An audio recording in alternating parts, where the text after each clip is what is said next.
Hello, আসসালামু আলাইকুম beautiful আপুরা। কি অবস্থা সবার? আশা করি সবাই ভালো আছে। আল্লাহর রহমতে আমি অনেক বেশি ভালো আছি। আমি হচ্ছে মহিমা জাহান।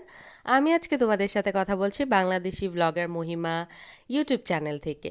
তো আজকের ব্লগটা হচ্ছে আমি সকাল থেকেই তোমাদের সাথে শুরু করব। তো আমি হচ্ছে আজকে বাবার বাসায় যাব।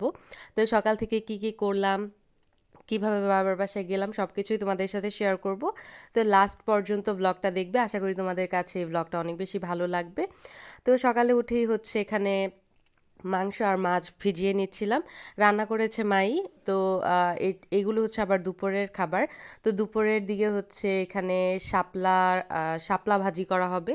আর সাথে হচ্ছে কুমড়াও কেটে রাখা হয়েছিল। এখানে হচ্ছে আবার দুপুরের জন্য গরুর মাংস ভিজানো হয়েছিল। মুরগির মাংসটা কিন্তু সকালের জন্য ভিজানো হয়েছিল। তো দুপুরে হচ্ছে এখানে গরুর মাংস আর চিংড়ি মাছ ভিজানো হয়েছে।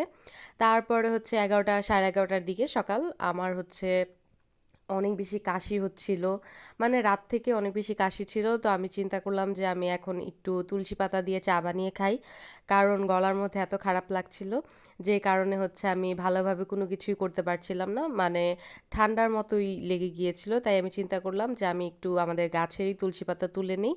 তো এইগুলো হচ্ছে খুব সুন্দরভাবে আমি বয়েল করে তারপরে খাবো। আর হ্যাঁ, এটার মধ্যে আমি আরও অনেক জিনিস অ্যাড করেছিলাম।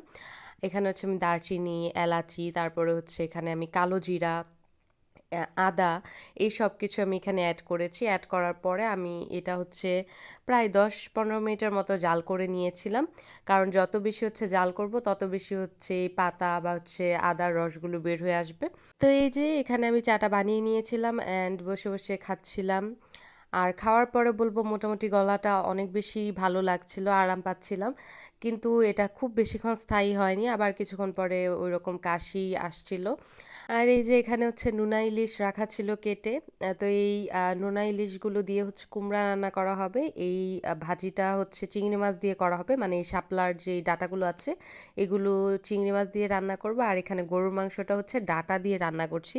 কারা গরুর মাংস ডাটা দিয়ে খাও জানাবে। আমি তো হচ্ছে একদমই নতুন নতুন আমার শ্বশুর বাসায় এসে হচ্ছে আমি খাই, বা আমার শ্বশুর বাসার মানুষ ওইভাবে খায় না, আমার দাদি শাশুড়ি অ্যাকচুয়ালি খায়। তো যে কারণে হচ্ছে রান্না করা হচ্ছিল। আর এই যে এদিকে হচ্ছে আমি কুমড়া দিয়ে ওই নোনা ইলিশটা রান্না করে নিচ্ছিলাম। আমি হচ্ছে নোনা ইলিশ খাইও না, আমার খুব পছন্দও না। খুব বলতে কি আমার পছন্দই না, আমি খাই না। আর এদিকে হচ্ছে এই যে শাপলার ডাটা দিয়ে আমি হচ্ছে চিংড়ি মাছ রান্না করে নিচ্ছিলাম। তো এগুলোই ছিল মোটামুটি আমাদের দুপুর আর রাতের খাবার। তো আমরা দুপুর আর রাতের খাবার একবারেই রান্না করে ফেলি। তো আমাদের খাবারে ছিল হচ্ছে ভাত, গরুর মাংস, তার পাশাপাশি হচ্ছে ছিল শাপলা দিয়ে চিংড়ি মাছের একটা তরকারি, আর কুমড়ো দিয়ে নোনা ইলিশের একটা তরকারি। তো এই তিনটাই তরকারি ছিল, আর সাথে হচ্ছে সাদা ভাত। তো রান্না করার পরে আমি হচ্ছে বসে একটু টিভি দেখছিলাম। আমাদের রান্নার যেহেতু হচ্ছে 1 থেকে 1.5 ঘন্টার মধ্যেই শেষ হয়ে যায়, মানে 12টা সাড়ে 12টার মধ্যে আমাদের রান্নাবান্না শেষ হয়ে যায় 11টা থেকে স্টার্ট করলে। তো রান্নাবান্না করার পরে আমি হচ্ছে এখানে বসে একটু টিভি দেখছিলাম। আর হ্যাঁ, এই ব্লগটা কিন্তু আমার ওই টাইমটার, যখন হচ্ছে কোটা আন্দোলনের জন্য বাংলাদেশের পুরো নেটওয়ার্ক অফ করে দেওয়া হয়েছিল, ফোনের ডাটাও চলছিল না, ওয়াইফাইও চলছিল না। তো সেই সময় হচ্ছে আমি মাঝে মাঝে একটু টিভি দেখতাম। এমনিতে তো আমি একদমই টিভি দেখি না, কিন্তু যেহেতু কোনো এন্টারটেনমেন্টের কোনো জিনিস ছিল না, তো আমি চিন্তা করলাম যে একটু টিভি দেখি। তারপরে হচ্ছে রুমে এসে আমি হচ্ছে মেহেদি দিলাম। তো খুবই উইয়ার্ডভাবে আমি মেহেদি দিয়েছিলাম, বাট আমার কেন জানি এইভাবে মেহেদি দিতে ইচ্ছে করছিল, মানে খুব একটু মোটা মোটা করে। তো আমি হচ্ছে এইভাবে মেহেদিটা দিয়ে নিলাম। তো আমি হচ্ছে বিকালবেলা চলে গেলাম ভাইয়ার সাথে আমার বাসায়, মানে আমার বাবার বাসায়। আমার ভাই আমাকে নিতে এসেছিল। বিকালে এত সুন্দর ওয়েদার ছিল, দেখতেই পাচ্ছ চারপাশ ভেজা, তার মানে হচ্ছে বৃষ্টি হয়েছিল। তো এত সুন্দর ওয়েদার ছিল যে আমার অনেক বেশি ঘুম পেয়ে যায়, আমি বাইকের মধ্যে বসেই ঘুমিয়ে যাবে এমন একটা অবস্থা হয়।